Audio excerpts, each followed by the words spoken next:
Right, so, what is Darkest Dungeon? God, how to describe this? It's like a dungeon crawler, isn't it? You just clear rooms, get loot, get higher levels. It's sort of like party-based, so you have a party of 4 people, eventually. And you can, there's different sort of types of characters, with each with their own abilities and so forth, and they have more abilities than you can use, so you can only use 4 at a time on each character, so you sort of choose the abilities you're going to use. You can swap between them and all that stuff.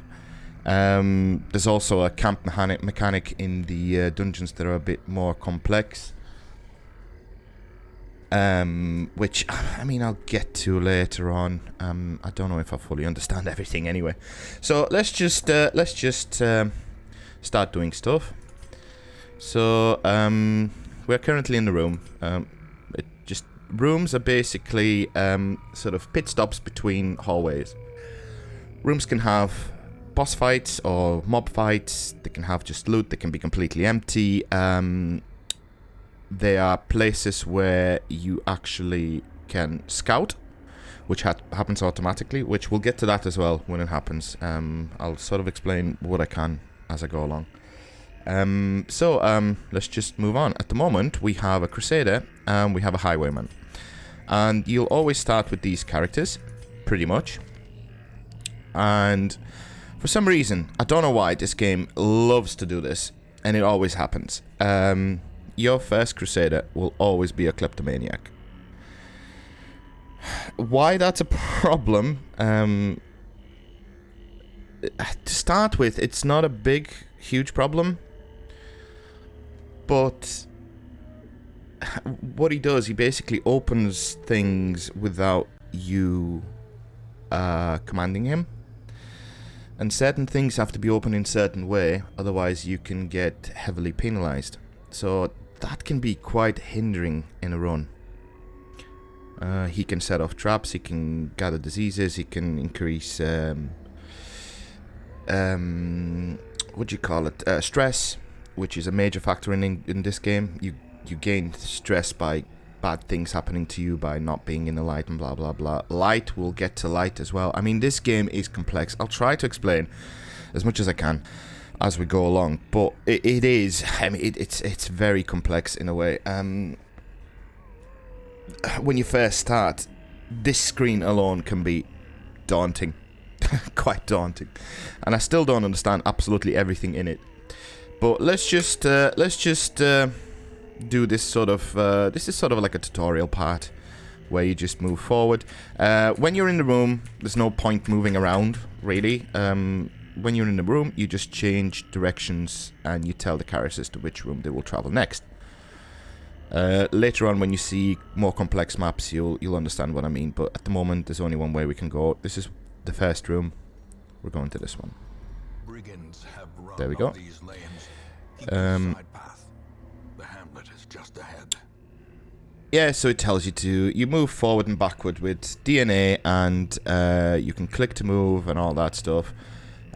Just read stuff. It does explain quite well the basics.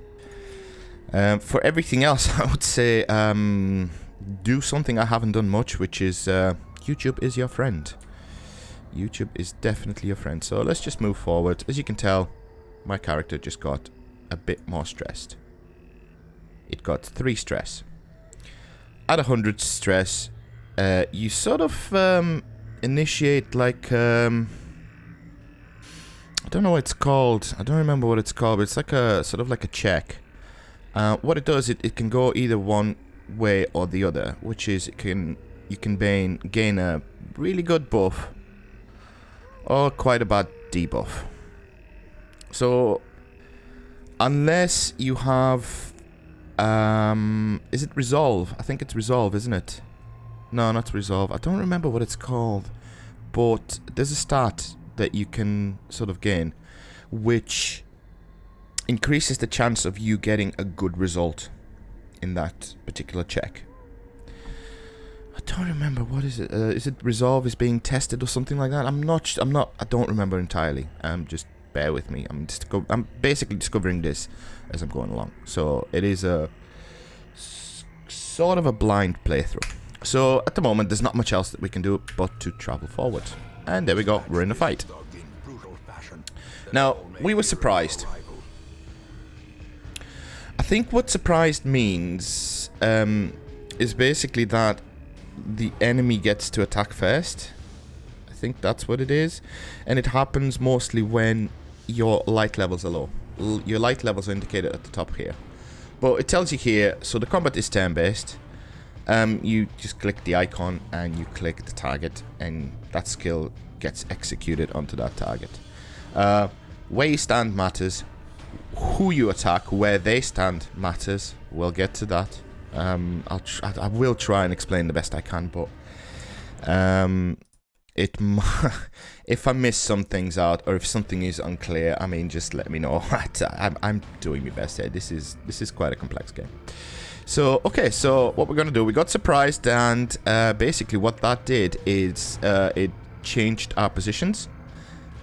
Like I said, that does matter, but I'll explain why that matters when we get to it. So, okay, so luckily we get to attack first.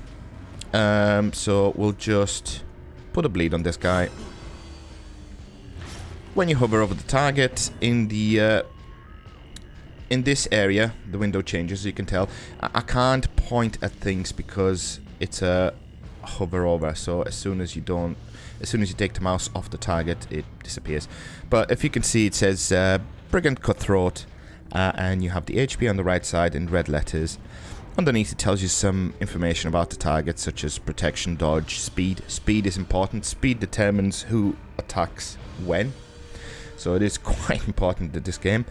It tells you some resistances down there, which are, again, important. And that's it.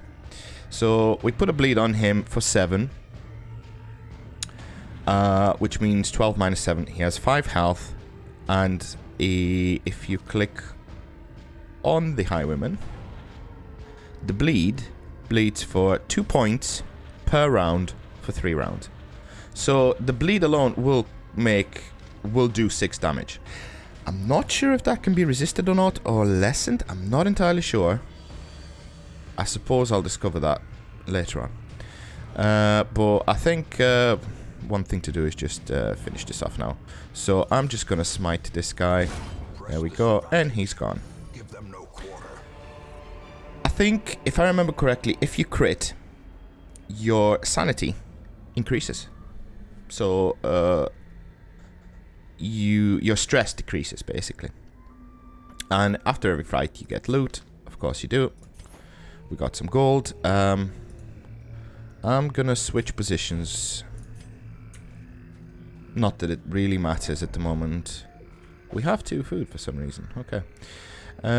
Now, so in hallways and in rooms, you have things called Curios, which are just basically, I don't know what they're called, Curios, but they're basically different objects. Chests, satchels, cabinets, statues, stuff like that. And what they do is they can have different effects. There are different items that you can use on those Curios. So for instance, you have items like a torch, a shovel, a key, a poison potion, a poison resist potion, or what is it? Something like that. Holy water or something like that. And different items interact with different Curios differently. Just as a quick example, for instance, if you get a big chest, locked chest, you can just open it and you will get loot. However, if you use a key, you get extra loot. You can also use a shovel, you get extra loot but less than key. I'm not entirely sure if in that case that is exactly how it is. There's Curio interactions online. I think I will be using a bit of a cheat, which is, you know, there's a list of things how they interact and stuff like that, because for the simple fact, I really don't fancy creating my own spreadsheet with this interacts with this in this way and this is what you can get and blah blah. This is a long process. Someone already did that And if you want to call it a cheat, fine, I'm cheating. It's fine. I won't lose sleep over it. I really won't. But, so, this is where I was talking about Kleptomaniac Trait. So, when you have someone with kleptomania, basically they just open the item. And sometimes if you just open the item, you have a chance of getting blight, which is like a disease, or a bleed, which we all know what a bleed is. Or you can get a nasty trait. You can you can increase your what's it called? Not sanity. I keep thinking sanity, but it's not sanity. It's stress. Stress. You can increase your stress and stuff like that. So it is quite important what you use to open items with, and also sometimes it is more important to not open an item and not try and loot it if you don't have the correct item to basically disarm it, if that makes sense. But we will get to all that in a minute. So that's a curio, which I don't think you really see much anywhere else. I think that's just a tutorial curio, and it's just a tent. What you do, you get to the curio, you press W, and it tells you it's Traveler's Tent. I don't know if it appears anywhere else but the tutorial. It says someone has camped here recently. There you go. There's the middle option. Drag an item here to use it on this object. That's where you would, for instance, if you had a locked chest, that's where you would put the key and it would unlock it. If you don't have anything, you just press check inside the tent. Now, I know that this tent is perfectly safe. You can't get anything bad from it. It's tutorial. It's just basically telling you how to move around in the game and how to interact with objects. So, there is no problem just opening it. There we go. And now we have a boss battle. Sort of a boss battle. This is like a mini boss. Quite nasty, can be. So, what I like to do, and I really don't know if that is right, is I sort of clear dungeons in a way that we used to clear instances or dungeons in World of Warcraft, which at some point in my life was my life, quite literally. And what it is you get to a nasty group of enemies. A lot of the times the best thing to do is just to eliminate as many targets as possible as quickly as possible, just so that you eliminate as many sources of damage as possible. Because if you think about it, if only, let's say only the big guy attacks, he can attack, I don't know, let's say with a skill for 7 and he can crit for 12. I'm just spitballing figures here, this is not correct. Okay? So he can crit for 12. Now this one can hit for 3 and crit for, I don't know, 5. If you eliminate that, you eliminate the chance of 3 or 5 damage straight away. So it becomes more bearable. So I tend to burst down a target first, or as many targets as I can, and then start crowd controlling and buffing and stuff like that. But I do try and finish the fights as fast as possible. A lot of the times I do tend to sort of skip buffs and stuff like that, which it probably isn't correct, but I just find it a lot better to just finish fights really quickly. So, let's go. So, the highwayman goes first. What I'm going to do, so we have different options. This is sort of like a de-stealth skill and gives him a bit of a buff, 12% damage, you know, plus 6 accuracy, plus 4 crit. To start with this, I mean, fair enough, you'll buff yourself, but you basically skipped a turn to buff yourself, which, to start with, is probably not the best of ideas. So what I'm going to do is I will try and, as you can tell, this big guy has 35 HP and this one's got 12.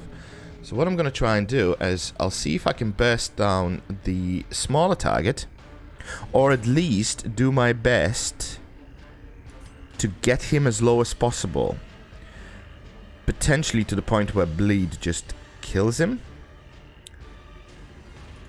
Now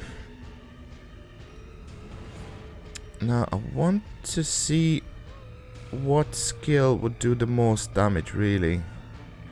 This one doesn't do any base damage, or very little.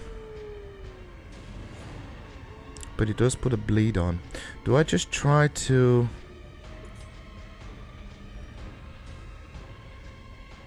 Do I just try to go for the big damage and burst him down? The problem is, as you can tell, if you look in this window, when I hover over, in the second sort of row under the name and the HP, it says human and dodge and speed and all that. It tells you what that skill will potentially do. So, hero to hit 78%. So, this skill has basically 22% chance to miss. Quite a high chance, especially in Darkest Dungeon. 22% in Darkest Dungeon is like, I don't know, 80% in some games. I swear to God, honestly it is. Chance to crit is 12%, so we have a very, very slim chance to crit. Almost negligible. And damage is 5 to 9. If I hover over this skill and hover over the target, it doesn't tell you much, because it's a dot. So we'll put the bleed on for 2 points for 3 rounds. And then we'll do some very basic damage. I think 1 or 2 damage, if that. Chance to hit, you don't know. I don't know why. Oh, because I can't hit this one with a bleed. Of course I can't. Now this, so here's about, this is where we get to positioning. So both a friendly team and the enemy team have 4 positions. 1, 2, 3, 4. Or in this case, because this is a bigger target, he takes the first 2 positions. So it's as if there were 3 mobs here. So he's 1 and 2, he's 3, and potentially there could have been a 4th one here. Right? And the way skills work, if you look in the description of the skill, right at the top you see some yellow dots and some red dots. And what these do, basically, is they tell you where you can use that skill from. That's the yellow dots. So this first skill you can use from position 1, 2, or 3. So we'll find there we're in position 2. 1, 2, 3, and 4 would be if we had another 2 characters. But you can only attack targets on positions 1 and 2. Now, like I said before, he is 1 and 2 because he's a big target. That's how the game works. So I can only attack him with this skill. So if I want to attack this target, I need to find a skill that can sort of hit the targets in positions 3 and 4. Pistol shot can. Grape shot blast. Now, when you have little lines connecting the dots, like there, the red dots, they're connected with a line. That's an AoE. It will hit all 3. Or in this case, 1 and 2, and the 3rd one. And like I said, the same with the other shots and everything. So what I'm going to do is, I'm going to try a pistol shot and hope it doesn't resist on this target. 6. Not too shabby. Good, we dodged both attacks. That's brilliant. We dodged with both characters. Now, what I'm going to do is... oh, God. This is where the Crusader is... I mean, he is just the front line, isn't he? He really can't hit that second target. So there's no skills that will hit that second target. This is where group compositions come in. Whereas you have to make sure that you have characters that can attack all the positions. So you need some characters that can clear the back line, 3 and 4. You need some characters that can clear the front line, 1 and 2. Or 1, or, you know, however it is. So, yeah. So what I'm going to do now is, I could try, this character has a stunning blow. I could try and stun this character. However, this character has a pretty high resistance to stun already, 50%, as you can tell right in the bottom here, where it tells you the resistances. It says stun 50%. So 1 in 2 chances for him to resist. Why I want to stun him is because if I stun him, I gain another round where I can finish off that target and then just focus on him. So I will try and stun him. It's only a tutorial fight, so it's not too bad. It's not like we can die here, unless something really nasty happens. He resisted the stun. Of course he did. Of course he did. And he crit me for 17 damage. That is just absolutely incredible. And now he's put my guy into a position where I can't really attack the back line with a pistol shot because I have to be in the back positions. You can move in a turn, but moving takes, like, you've used your turn for movement. So I would be doing nothing really. So what I'm going to do is I'll just put a bleed on the first guy. I should have maybe just focused on the first guy. Because now, I mean, is there a chance that I die with this character? I hope not. I'd like to think not. Shall I try and stun him again? No, I don't think it's worth it. I think I should just attack him. So I'm just, I could use a buff which puts a mark on myself. When you put a mark on yourself, it's basically you're sort of telling the targets to prefer hitting you over other targets. It's sort of like a taunt in like your RPGs and stuff. Sort of. You can also put marks on other targets, but we'll get to that. If I do that, I might have a better chance of them attacking my warrior, but I don't necessarily want them to attack my warrior. I mean, he's not doing well. So, no, I'm just gonna hit this guy.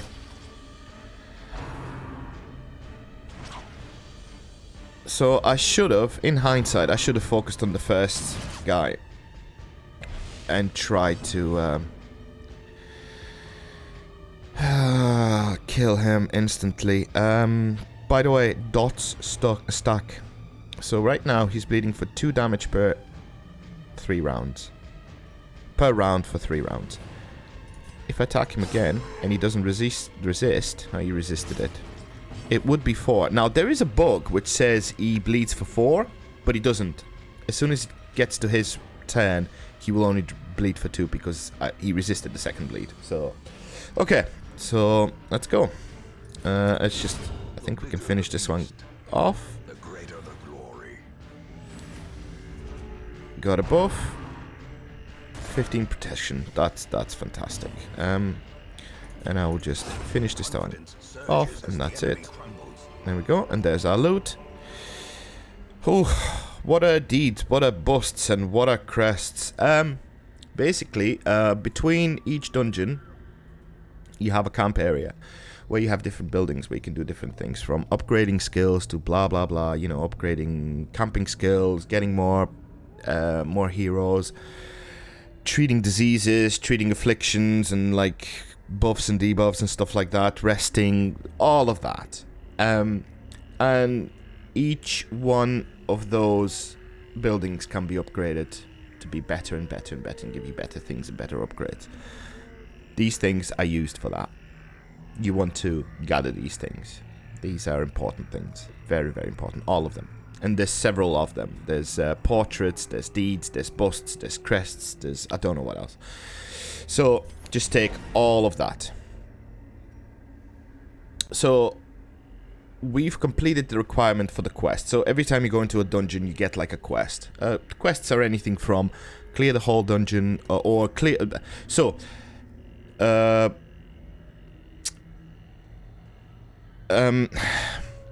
it's either investigate the whole dungeon, or I think it's 90% of it, or it's participate and win all the fights in the dungeon, which is actually probably a bit harder.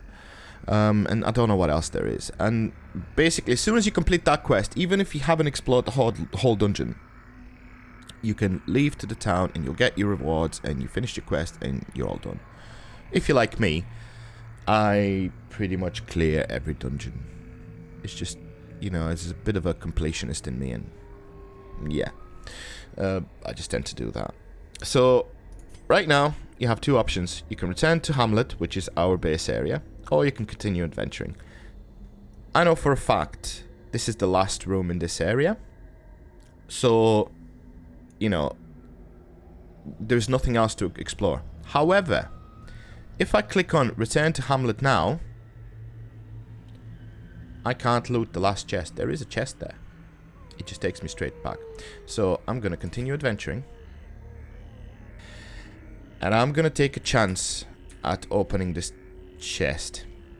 There is nothing I can use on it.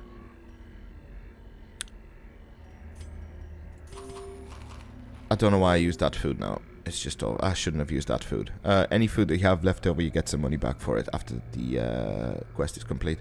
But that chest can give you some nasty things, if I remember correctly. But I'm going to give it a go. Let's see what we get. Ah, it's trapped. I got blight. It's fine. All these sort of temporary combat diseases, they disappear when you get out of the area. So it's no biggie. Okay, so like I said, to explain the UI a little bit, so there's your, as you hover over characters, that's your character screen, basically. And on the right side, you have different options, which is, that's your inventory. It's very limited, so you have to know what you're doing, sort of. That's your map. We'll get to that as well. Default party order is basically, just a sec. It's just how you position the characters when you enter the dungeon. You can basically, after the fight, you can sort of rearrange them in the default order without having to move every character. Quite useful. And center map on party. Just if you, for instance, you can move the map around. If you center it on party, it centers it. So that's the options. That is the UI. There's a light indicator up here. You increase light by burning torches, and light slowly decreases over time. There's different effects to different light levels. If you hover over it, it will tell you what the effect is for your particular level, what you are like right now. So at 70 light, you get a bit of stress. The monsters crit a little bit more, but you still get the dodge, the extra dodge. You can still scout, and there's a still very good chance of monsters being surprised, which means you start the fight first, which is quite beneficial. Okay, so there's nothing else to do here. We finished the tutorial, so there's a button on the top where you can just finish the quest at any point, or run away out of the dungeon if things get bad.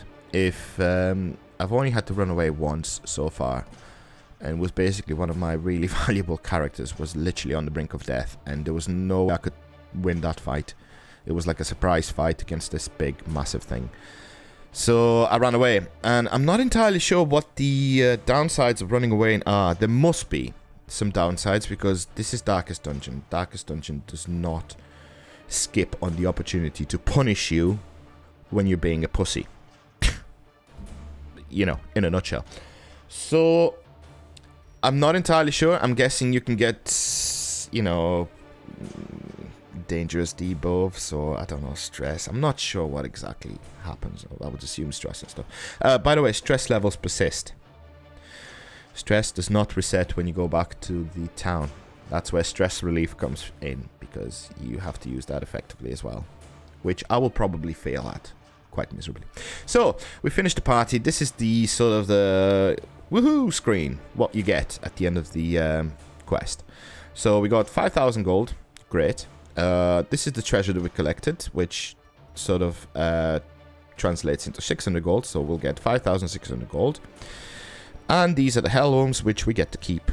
You press next, and every time you will get one of these, which is like a, it's sort of like a little surprise at the end of every dungeon.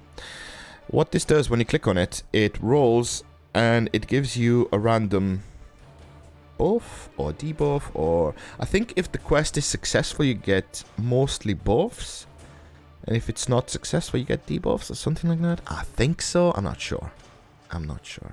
So you click on it and it tells you what you got. So we're sickly, so we just lost 10% damage resist, but we are quick draw. We have +4 speed on first round. This is not bad for a Crusader because it gives him a high chance to start the fight first, which there are certain specs that you can run that take advantage of that, which I don't know if I'm going to bother with. I still haven't fully mastered things, so we'll see. So this is what our Crusader got, and what did our Highwayman got? A Clodder. So it just gained 15 bleed resist. Great.